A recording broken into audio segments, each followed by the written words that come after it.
خلاصه هر یک بنده مسلمان باید پیامبر صلی الله علیه و سلم را چه خیلی که گفتن از پدر و مادرش، از فرزندانش و از تمام مردم باید دوست دارد. و نشانه این محبت هم چه خیلی که الله تعالی در سوره آل عمران گفت قل ان کنتم تحبون الله فاتبعونی یحببکم الله. بگو ای پیغمبر اگر شما الله تعالی را دوست می داشته باشید پس مرا پیروی کنید، الله تعالی شما را دوست می دارد. کسی که پیروی به سنت پیغمبر صلی الله علیه و سلم می کند، پیغمبر صلی الله علیه و سلم را دوست دارد، اطاعت پیغمبر کند، در نتیجه الله سبحانه و تعالی او را دوست می دارد و یغفر لکم، و در نتیجه الله تعالی گناه شما را می بخشد.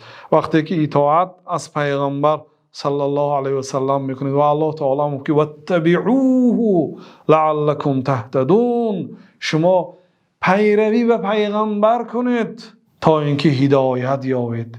بنابراین سزاوار است که به سنت پیغمبر صلی الله علیه و سلم بنده مؤمن عمل کند، پیغمبر صلی الله علیه و سلم را دوست دارد، سیره پیغمبر صلی الله علیه و سلم را آموزد، حدیث های جناب رسول الله صلی الله علیه و سلم را آموزد.